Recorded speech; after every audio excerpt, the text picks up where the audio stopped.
Hello guys! For today's video, food review na naman tayo. At ito ang ating i-review ngayon, ang Hong Kong Noodles Pork Tapa. Saktong-sakto to para sa isang tao. Pwedeng pang breakfast at on the go. Hindi ka talaga tinipid sa ulam.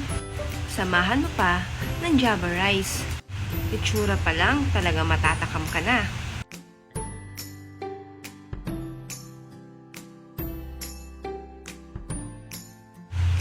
Amoy pa lang, talagang mabubusog ka na.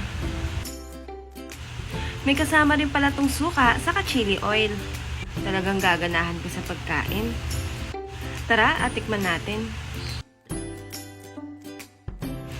Yung pork niya, napakalambot. Tamang-tama lang. Saka yung lasa niya, perfect na perfect dito sa Java rice.